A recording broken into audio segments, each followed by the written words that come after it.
പതിവില്ലാതെ രാത്രി ഞെട്ടി എഴുന്നേൽക്കുക എന്നതാണ്. ദുസ്വപ്നങ്ങൾ കാണുക, ഞെട്ടി എഴുന്നേൽക്കുക, വല്ലാതെ വിയർക്കുക എന്നിവയെല്ലാം ഇതിൽ ഏറ്റവും പ്രധാനപ്പെട്ട സൂചനയായി കണക്കാക്കപ്പെടുന്നു.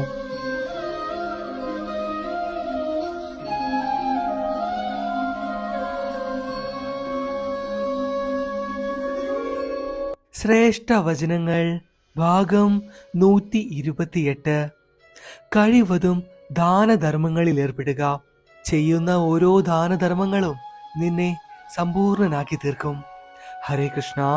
നമസ്കാരം. നമ്മൾ എല്ലാവരും മനുഷ്യരാണ്.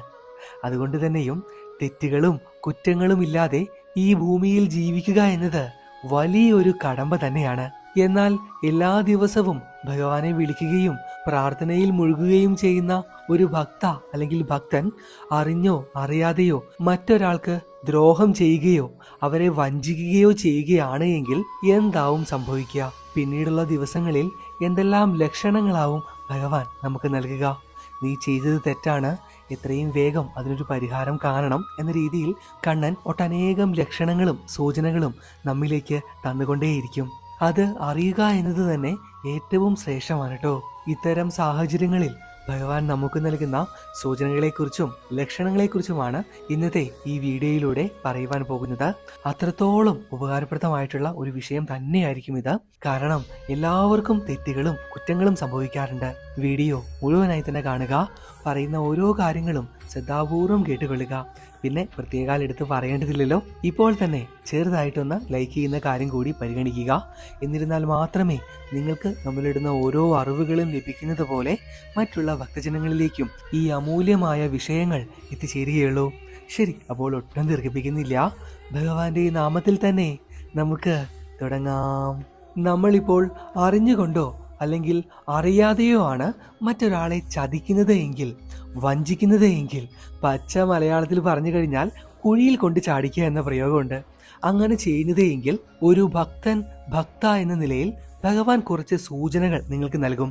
ലക്ഷണങ്ങളിലൂടെ ആ ചെയ്ത പ്രവൃത്തി പരിപൂർണമായും തെറ്റാണ്, എത്രയും വേഗം അവ പരിഹരിക്കണമെന്നുള്ള സൂചനകളും ലക്ഷണങ്ങളും നിങ്ങൾക്ക് നൽകിക്കൊണ്ടേയിരിക്കും. അതിൽ ആദ്യത്തേത് കണ്ണൻ നൽകുന്ന ലക്ഷണം പതിവില്ലാതെ രാത്രി ഞെട്ടി എഴുന്നേൽക്കുക എന്നതാണ്. ദുസ്വപ്നങ്ങൾ കാണുക, ഞെട്ടി എഴുന്നേൽക്കുക, വല്ലാതെ വിയർക്കുക എന്നിവയെല്ലാം ഇതിൽ ഏറ്റവും പ്രധാനപ്പെട്ട സൂചനയായി കണക്കാക്കപ്പെടുന്നു. ചിലപ്പോൾ നമ്മൾ പോലും അറിയാതെ ആയിരിക്കാം ഈ ഒരു കർമ്മം ചെയ്തിട്ടുണ്ടാവുക. പക്ഷെ ഈ ഒരു സൂചന നിങ്ങൾക്ക് ലഭിച്ചു കഴിഞ്ഞാൽ മിക്ക ദിവസങ്ങളിലും ഇത്തരത്തിലുള്ള ഞെട്ടി എഴുന്നേൽക്കലുകൾ, ദുസ്വപ്നങ്ങളൊക്കെ വന്നു കഴിഞ്ഞാൽ ഒന്ന് പിന്തിരിഞ്ഞു നോക്കുക. ഞാൻ ചെയ്ത യാത്രയിൽ എൻ്റെ ജീവിതത്തിൽ മറ്റാരോടെങ്കിലും ഏതെങ്കിലും തരത്തിലുള്ള തെറ്റ് ചെയ്തിട്ടുണ്ടോ, അവരെ ദ്രോഹിച്ചിട്ടുണ്ടോ എന്ന് ഒന്ന് ആലോചിച്ച് നോക്കുക കേട്ടോ. തീർച്ചയായും ഭഗവാൻ അതിനുള്ള ഉത്തരം നൽകുന്നതായിരിക്കും. ഇനി രണ്ടാമത്തേത്, സ്ഥിരമായി ഭഗവാനോട് പ്രാർത്ഥിക്കുന്ന ഒരു വ്യക്തിയാണ് നിങ്ങളെങ്കിൽ 100% ഉറപ്പ് നൽകുന്നു, പരിപൂർണമായും അതിൽ കോൺസെൻട്രേറ്റ് ചെയ്യുവാൻ, ശ്രദ്ധിക്കുവാനായിട്ട് നിങ്ങൾക്ക് സാധിക്കുകയില്ല. ഏതെങ്കിലും തരത്തിലുള്ള ദുഷ്ചിന്തകൾ ആ പ്രാർത്ഥനയെ, ധ്യാനത്തെ തടസ്സപ്പെടുത്തും. ചിലപ്പോൾ നമ്മൾ കരുതും, ഇന്നത്തെ ദിവസം അല്ലെങ്കിലും വളരെ മോശമാണ്, ഇന്നത്തെ ധ്യാനം പ്രാർത്ഥന ഇവിടെ വെച്ച് നിർത്താം. എൻ്റെ കണ്ണാ, എനിക്ക് ഇന്ന് ഇത്രയേ ശ്രദ്ധിക്കുവാനായിട്ട് സാധിക്കുന്നുള്ളൂ. നാളെ ഞാൻ പരിപൂർണമായ ഏകാഗ്രതയോടു കൂടി നിന്നിൽ അർപ്പിക്കാം, നിന്നോട് പ്രാർത്ഥിക്കാം എന്നൊക്കെ ചിന്തിച്ചുകൊണ്ട് അവിടെ വെച്ച് ആ പ്രാർത്ഥന നമ്മൾ നിർത്താറുണ്ട്. പക്ഷേ നാളെയും ഇതേ അവസ്ഥ തന്നെയായിരിക്കും കടന്നു വരിക. മറ്റന്നാളും ആ ആഴ്ച മുഴുവനും ഇങ്ങനെ തന്നെയാകും. ഇത്തരത്തിലുള്ള ലക്ഷണങ്ങളോ സൂചനകളോ നിങ്ങളുടെ ജീവിതത്തിൽ ഉണ്ടായിട്ടുണ്ട് എങ്കിൽ, ഇപ്പോൾ നിലവിൽ ഉണ്ടാകുന്നുണ്ട് എങ്കിൽ, ഉടനടി ഒരു ആത്മപരിശോധന നടത്തി നോക്കുന്നത് വളരെ നല്ലതാണ്. നമ്മൾ ആദ്യം പറഞ്ഞതുപോലെ ഒന്ന് പിന്തിരിഞ്ഞു നോക്കുക. ബാക്കി എന്താണ് ചെയ്യേണ്ടത് എന്നുള്ള സന്ദേശം അവിടുന്ന് തീർച്ചയായും നമുക്ക് ലഭിക്കുന്നതായിരിക്കും. ഇപ്പോൾ പ്രധാനപ്പെട്ട 2 കാര്യങ്ങൾ നമ്മൾ പറഞ്ഞു പോയല്ലേ. ഇനി മൂന്നാമതായിട്ട് പറയുവാനുള്ളത് അത്രമാത്രം പ്രാധാന്യം അറിയിക്കുന്ന ഒന്നാണ് കേട്ടോ. അറിഞ്ഞുകൊണ്ടാണ് മറ്റൊരാളെ നിങ്ങൾ ചതിച്ചിട്ടുള്ളത് എങ്കിൽ, വഞ്ചിച്ചിട്ടുള്ളത് എങ്കിൽ, നിങ്ങളത് നിസ്സാരമായിട്ട് കാണരുത്. അതിൻ്റെ ആരംഭം കുടുംബ കലഹത്തിൽ നിന്നാകും. ചിലപ്പോൾ അത് 1 കൊല്ലം കഴിഞ്ഞാകാം, 2 വർഷം കഴിഞ്ഞാകാം. എപ്പോഴെങ്കിലും ആ കർമ്മത്തിന്റെ ഫലം കുടുംബ കലഹത്തിലൂടെ, നാശത്തിലൂടെ വഞ്ചിച്ച ഓരോരുത്തരിലേക്കും ഒരു പാമ്പ് ചുറ്റുന്നത് പോലെ ചുറ്റി നശിപ്പിക്കുന്നതായിരിക്കും. ചിലപ്പോൾ ചിലർ ചിന്തിച്ചേക്കാം, ഞാൻ എന്തെല്ലാം തെറ്റുകൾ ചെയ്തിട്ടുണ്ട്, മറ്റുള്ളവരെ ചതിച്ചിട്ടുണ്ട്. എന്നിട്ട് എൻ്റെ കുടുംബത്തിലൊന്നും വന്നിട്ടില്ലല്ലോ. ഞാനും എൻ്റെ കുടുംബവും വളരെ സന്തോഷകരമായിട്ടാണ് ഇപ്പോഴും ജീവിക്കുന്നത് എന്ന്. പക്ഷേ അങ്ങനെയല്ല. നമ്മൾ പ്രതീക്ഷിക്കാതെ നേരത്തായിരിക്കും ഓരോ ദുരന്തങ്ങളും അല്ലെങ്കിൽ കലഹങ്ങളും നമ്മുടെ ജീവിതത്തിലേക്ക് ഈ കർമ്മത്തിന്റെ ഫലമായി വന്നെത്തുക.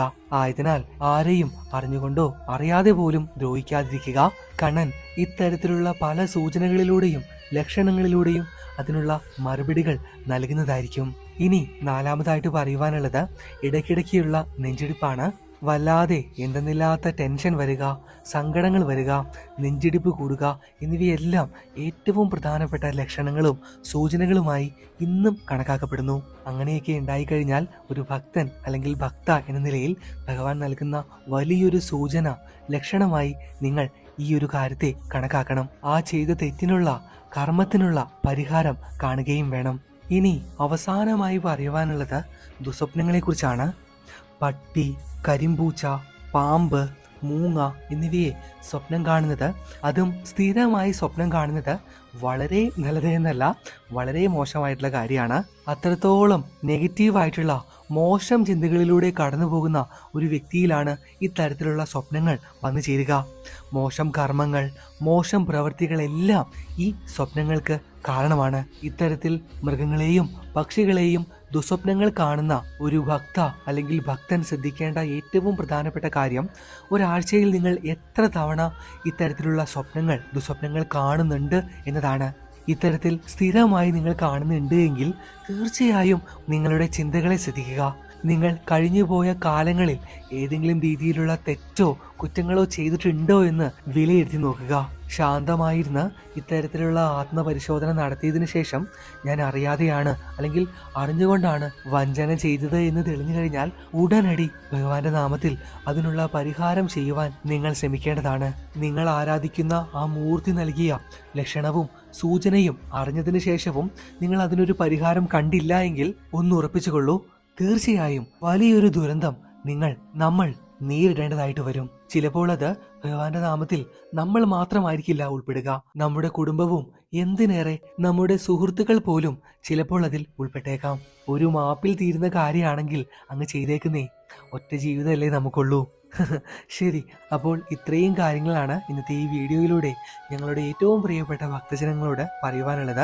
നിങ്ങൾക്ക് അത്രമാത്രം ഉപകാരപ്രദമായി ഇന്നത്തെ ഈ വിഷയം എന്ന് ഞങ്ങൾ കരുതുന്നു, ആത്മാർത്ഥമായിട്ട് വിശ്വസിക്കുന്നു. നിങ്ങളുടെ അഭിപ്രായങ്ങൾ അതെന്ത് തന്നെയായാലും ഇപ്പോൾ തന്നെ താഴെ കമൻറ്റിൽ രേഖപ്പെടുത്തുവാൻ മടിക്കരുത്. മാത്രമല്ല, ഇതേപോലെ ഏതെങ്കിലും തരത്തിലുള്ള ദുരനുഭവങ്ങൾ നിങ്ങൾക്ക് ഉണ്ടായിട്ടുണ്ട് എങ്കിൽ, അറിഞ്ഞോ അറിയാതെയോ ആരെയെങ്കിലും ദ്രോഹിച്ചിട്ട് അതിന് തക്ക മറുപടി ഭഗവാൻ നൽകിയിട്ടുണ്ട് എങ്കിൽ പോലും തീർച്ചയായും അതും രേഖപ്പെടുത്തുക കേട്ടോ. പിന്നെ ഇന്നത്തെ ഈ വീഡിയോ അത്രത്തോളം സ്നേഹത്തോടു കൂടി സ്പോൺസർ ചെയ്തിട്ടുള്ളത് ഒരു തിരുമേനിയാണ്. ഹരി എന്ന നാമധേയത്തിലാണ് അദ്ദേഹം അറിയപ്പെടുന്നത്. സ്വദേശം പാലക്കാടാണ് കേട്ടോ. ഞങ്ങളെ വിളിക്കുകയുണ്ടായി, പേഴ്സണലി എന്നെ അദ്ദേഹം വിളിക്കുകയുണ്ടായി. നമ്മളിടുന്ന ഓരോ വീഡിയോകളെക്കുറിച്ചും അദ്ദേഹം ഒരുപാട് കാര്യങ്ങൾ ചർച്ച ചെയ്തു, സംസാരിച്ചു. അതിനുശേഷമാണ് എന്നാൽ ഞാനും ഒരു വീഡിയോ സ്പോൺസർ ചെയ്യാം. 15 ഭക്തജനങ്ങൾക്കാണ് ഇന്നത്തെ ഈ വീഡിയോയിലൂടെ അദ്ദേഹം നാരായണീയം ഗ്രന്ഥങ്ങൾ സ്പോൺസർ ചെയ്തിട്ടുള്ളത്. എന്തായാലും ആ വലിയ മനസ്സിന് നന്ദി. തിരുമേനിക്കും തിരുമേനിയുടെ കുടുംബത്തിലുള്ള എല്ലാവർക്കും ഭഗവാൻ നല്ലത് മാത്രം വരുത്തട്ടെ എന്ന് ഈ വേളയിൽ പ്രാർത്ഥിക്കുന്നു. ശരി, അപ്പോൾ വേറെയൊന്നുമില്ല. എത്രയും പെട്ടെന്ന് തന്നെ നാളെ തന്നെ കഴിവതും അടുത്ത വീഡിയോയുമായി ഇതേപോലെയുള്ള കൂടുതൽ അറിവുകളൊക്കെ ആയിട്ട് നമുക്ക് കാണാട്ടോ. നിങ്ങൾക്കും ഇതേപോലെ വീഡിയോകൾ സ്പോൺസർ ചെയ്യാൻ താല്പര്യമുണ്ട് വെച്ചാൽ ഗ്രന്ഥങ്ങൾ മറ്റുള്ള ഭക്തജനങ്ങളിലേക്ക് എത്തിക്കുവാൻ, നിങ്ങളുടെ ജീവിതത്തിലെ ഏറ്റവും പ്രാധാന്യമുള്ള ദിവസങ്ങളിൽ വീഡിയോകൾ സ്പോൺസർ ചെയ്യുവാൻ താല്പര്യമുണ്ട് എങ്കിൽ നമ്മുടെ എങ്കിലിമെന്റ് കൃഷ്ണ ഡിവോട്ടി സ്റ്റോറിന്റെ ഒഫീഷ്യൽ വാട്സപ്പ് നമ്പറുമായിട്ട് ബന്ധപ്പെടുക. അതിനുള്ള എല്ലാ കാര്യങ്ങളും അവര് പറഞ്ഞു തരുന്നതായിരിക്കും. അപ്പോൾ ദീർഘിപ്പിക്കുന്നില്ല കേട്ടോ. ഭഗവാൻ ആ കണ്ണൻ എല്ലാ ഭക്തജനങ്ങളെയും 2 കൈയും നീട്ടി ഈ വേളയിൽ അനുഗ്രഹിക്കട്ടെ എന്ന് പ്രാർത്ഥിച്ചുകൊണ്ട് നിർത്തുകയാണ്. കാണാം, പാക്കലാം. നന്ദി, നമസ്കാരം.